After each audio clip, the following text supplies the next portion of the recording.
નમસ્કાર મિત્રો, જ્ઞાન વૃક્ષ પર તમારા સૌનું હાર્દિક સ્વાગત છે. આજે આપણે જનરલ સ્ટડીઝના એક એવા ટોપિક પર ઊંડાણમાં ચર્ચા કરવાના છીએ જેવાથી જીપીએસસીની પરીક્ષામાં સવાલ હોય જ છે.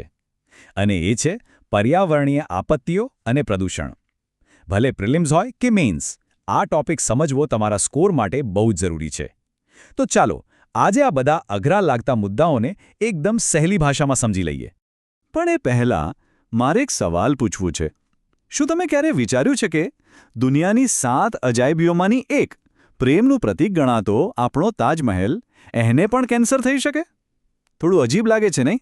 પણ આ કેવી રીતે શક્ય છે? બસ આ સવાલનો જવાબ જ આજના આપણા આખા સેશનમાં છુપાયેલો છે. એટલે છેક સુધી જોડાયેલા રહેજો. તો આજે આપણે કયા કયા મુદ્દાઓ કવર કરવાના છીએ? સૌથી પહેલાં જોઈશું હવાનું પ્રદૂષણ. પછી સમજીશું પાણીના પ્રદૂષણના અગત્યના કોન્સેપ્ટ્સ. ત્યાર પછી એનાથી થતા રોગો, કેટલીક મોટી ઐતિહાસિક આપત્તિઓ અને છેલ્લે આ બધાનો એક વૈજ્ઞાનિક ઉકેલ, એટલે કે બાયોરેમિડિએશન. ચાલો ત્યારે શરૂ કરીએ આપણા પહેલા વિભાગથી, હવામાં ફેલાતું ઝેર. આ એક એવો અદૃશ્ય દુશ્મન છે જે આપણે રોજ શ્વાસમાં લઈએ છીએ અને એ આપણા શરીરને અંદરથી ખોખલું કરી શકે છે. જો હવાના પ્રદૂષકો છે ને, એ મુખ્યત્વે 2 પ્રકારના હોય છે. એક છે પ્રાથમિક, એટલે કે જે સીધા સ્ત્રોતમાંથી જ નીકળે, જેમ કે ગાડીના ધુમાડામાંથી નીકળતો કાર્બન મોનોક્સાઇડ. પણ પરીક્ષા માટે જે સૌથી વધુ મહત્વનું છે એ છે દ્વિતીયક પ્રદૂષકો. આ સીધા નથી નીકળતા. આ તો ત્યારે બને છે જ્યારે પ્રાથમિક પ્રદૂષકો હવામાં જઈને સૂર્યપ્રકાશ સાથે મળીને કંઈક રાસાયણિક પ્રક્રિયા કરે છે. અને હા, આ નામ ખાસ યાદ રાખજો, પેન એટલે કે પેરોક્સી એસિટિલ નાઇટ્રેટ. પરીક્ષકોના ફેવરેટ સવાલ છે કે પેન કયા પ્રકારનું પ્રદૂષક છે? તો જવાબ છે દ્વિતીયક. હવે વાત કરીએ એસિડ રેનની. થાય છે એવું કે ફેક્ટરીઓ અને વાહનોમાંથી સલ્ફર ડાયોક્સાઇડ અને નાઇટ્રોજન ઓક્સાઇડ જેવા ગેસ હવામાં જાય છે. ઉપર જઈને વાદળામાં રહેલા પાણીના ટીપા સાથે ભળી જાય છે અને સલ્ફ્યુરિક એસિડ અને નાઇટ્રિક એસિડ બનાવે છે. પછી જ્યારે વરસાદ પડે ત્યારે પાણી નથી વરસતું, એ એસિડ વરસે છે. આને જ આપણે કહીએ છીએ એસિડ રેન. અને લો, મળી ગયો આપણા પહેલા સવાલનો જવાબ. આ જે એસિડવાળો વરસાદ છે એ જ્યારે તાજમહેલના એ ખૂબસૂરત સફેદ આરસ પહાણ પર પડે છે ત્યારે એ પથ્થરને ધીમે ધીમે ખાઈ જાય છે. એની ચમક ફીકી પડી જાય છે, પથ્થર પીળો પડવા માંડે છે. બસ આ જ ભયાનક અસરને માર્બલ કેન્સર કહેવામાં આવે છે. ચાલો, હવાની વાત તો થઈ. હવે આગળ વધીએ આપણા બીજા વિભાગ તરફ, પાણીનું પ્રદૂષણ. અને એના કેટલાક એવા કોન્સેપ્ટ્સ જે જીપીએસસી પરીક્ષા માટે સુપર ઇમ્પોર્ટન્ટ છે અને સમજવા જ પડશે. આ સ્લાઇડ પર યુટ્રોફિકેશનની આખી પ્રક્રિયા છે. ચાલો એને એક વાર્તાની જેમ સમજીએ. ધારો કે ખેતરમાં રાસાયણિક ખાતર નાખ્યું. વરસાદ આવ્યો અને એ ખાતર ધોવાઈને એક તળાવમાં ગયું. હવે ખાતરમાં તો પોષક તત્વો ભરપૂર હોય. એ મળવાથી તળાવમાં રહેલી લીલને તો જલસો પડી ગયો. એ એટલી બધી વધી જાય છે કે આખા તળાવ પર લીલી ચાદર પથરાઈ જાય. આને કહેવાય એલ્ગલ બ્લૂમ. પણ પ્રોબ્લેમ એ છે કે આ બધી લીલ રાત્રે પાણીમાં ઓગળેલો બધો ઓક્સિજન શ્વાસમાં લઈ લે છે. પરિણામ? પાણીમાં રહેલી માછલીઓ અને બીજા જીવો શ્વાસ રૂંધાવાથી મરી જાય છે. અને જોતજોતામાં એક જીવતું જાગતું તળાવ એક મૃત જળાશય બની જાય છે. હવે સમજીએ બીઓડી. આનું આખું નામ છે બાયોકેમિકલ ઓક્સિજન ડિમાન્ડ. પણ આપણે એ બધી ચિંતા નથી કરવાની. બસ એટલું સમજો કે પાણીમાં જેટલો કચરો વધારે, એને સાફ કરવા માટે બેક્ટેરિયાને એટલા વધારે ઓક્સિજનની જરૂર પડે. પરીક્ષા માટેનો ગોલ્ડન રૂલ. એક જ લીટી યાદ રાખો, જે પાણીનો બીઓડી વધારે એ પાણી વધારે પ્રદૂષિત. બસ આટલું યાદ રાખશો એટલે માર્ક પાક્કો. બાયોમેગ્નિફિકેશન એટલે કે જૈવિક વિશાલન એક બહુ જ ગંભીર સમસ્યા છે.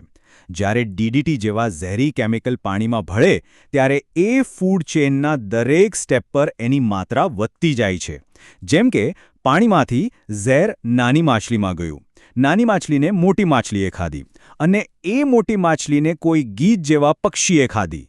તો પાણીમાં જે ઝેરનું પ્રમાણ હતું એના કરતાં હજારો ગણું વધારે ઝેર પેલા પક્ષીના શરીરમાં જમા થઈ જાય છે. આ જ કારણ હતું કે એક સમયે ગીધની વસ્તી ખતમ થવા પર આવી ગઈ હતી.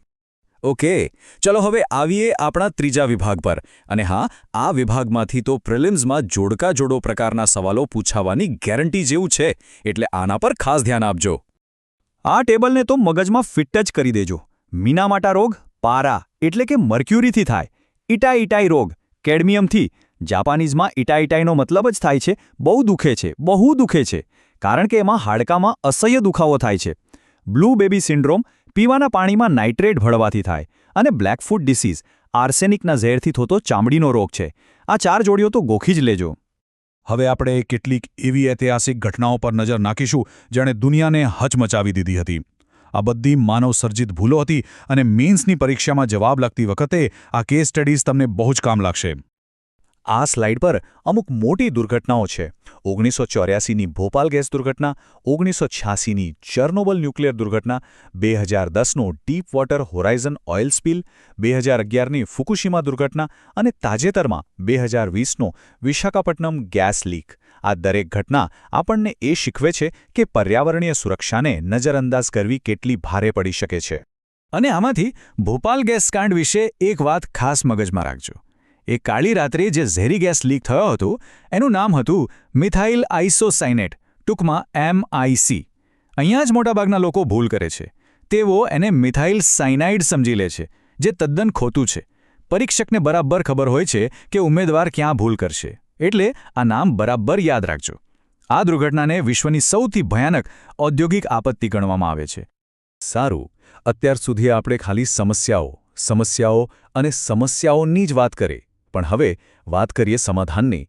વિજ્ઞાન આપણને પ્રદૂષણ સામે લડવા માટે કેટલાક કુદરતી અને ખૂબ જ અસરકારક રસ્તાઓ પણ બતાવે છે. ચાલો એને સમજીએ. બાયોરેમેડિએશન બહુ સહેલો કોન્સેપ્ટ છે. આમાં આપણે કુદરતની મદદથી જ કુદરતને સાફ કરીએ છીએ. એટલે કે કોઈ કેમિકલ વાપરવાને બદલે ખાસ પ્રકારના બેક્ટેરિયા, ફૂગ કે પછી અમુક છોડવાઓનો ઉપયોગ કરીને જમીન અને પાણીમાંથી ઝેર દૂર કરવામાં આવે છે. આ એકદમ ઇકો ફ્રેન્ડલી ઉપાય છે. આના 2 જબરદસ્ત ઉદાહરણો પરીક્ષા માટે અગત્યના છે. પહેલું છે ઓઇલ ઝેપર. આ આપણી ભારતની જ સંસ્થા TERI એ બનાવેલા એવા સુપર બેક્ટેરિયા છે જે સમુદ્રમાં ફેલાયેલા તેલને ખાઈ જાય છે અને એને સાફ કરી નાખે છે. અને બીજું છે ફાઇટો રેમિડિએશન. આમાં સૂરજમુખી જેવા ખાસ છોડને પ્રદૂષિત જમીનમાં ઉગાડવામાં આવે છે. આ છોડના મૂળિયા જમીનમાંથી સીસું અને આર્સેનિક જેવી ઝેરી ધાતુઓને ચૂસી લે છે અને જમીનને શુદ્ધ કરી દે છે. છે ને કમાલની ટેકનોલોજી? તો ચાલો આખા સેશનનું ફટાફટ 1 મિનિટમાં ક્વિક રિવિઝન કરી લઈએ, જેથી પરીક્ષાના સમયે બધા જ અગત્યના મુદ્દાઓ તરત યાદ આવી જાય. રેડી? મારી સાથે યાદ કરો. ભોપાલ ગેસ, મિથાઇલ આઇસોસાયનેટ એટલે કે MIC, સાયનાઇડ નહીં. BOD વધે તો પાણીની ગુણવત્તા ઘટે. એસિડ રેઇન માટે જવાબદાર કોણ? SO2 અને NOx. ઇટાઇટાઈ રોગ શાનાથી થાય? કેડમિયમથી. અને છેલ્લે પેન કેવો પ્રદૂષક છે? દ્વિતીયક. આ 5 ફેક્ટ્સ તો બિલકુલ ભૂલવાના નથી. અને છેલ્લે એક વિચાર જે તમે મેન્સના જવાબ કે નિબંધમાં વાપરી શકો છો. વિકાસ જરૂરી છે, પણ એ પર્યાવરણના ભોગે તો ન જ હોવો જોઈએ. ભોપાલ જેવી ઘટનાઓ આપણને શીખવે છે કે વિકાસ અને પર્યાવરણ વચ્ચે સંતુલન રાખવું કેટલું જરૂરી છે. અને આ સંતુલન બાયોરેમેડિએશન જેવી ગ્રીન ટેકનોલોજીથી જ શક્ય બનશે. આશા રાખું છું કે આજનું આ સેશન તમને ખૂબ ઉપયોગી થયો હશે. જો આ વિડીયો ગમ્યો હોય તો લાઇક જરૂર કરજો, તમારા જેવા બીજા તૈયારી કરતા મિત્રો સાથે શેર કરજો, અને હા, જ્ઞાનવૃક્ષ ચેનલને સબસ્ક્રાઇબ કરવાનું ભૂલતા નહીં. તમારા કોઈ પણ પ્રશ્નો હોય તો નીચે કોમેન્ટ બોક્સમાં જરૂર લખજો. ફરી મળીશું એક નવા વિષય સાથે. જય હિન્દ.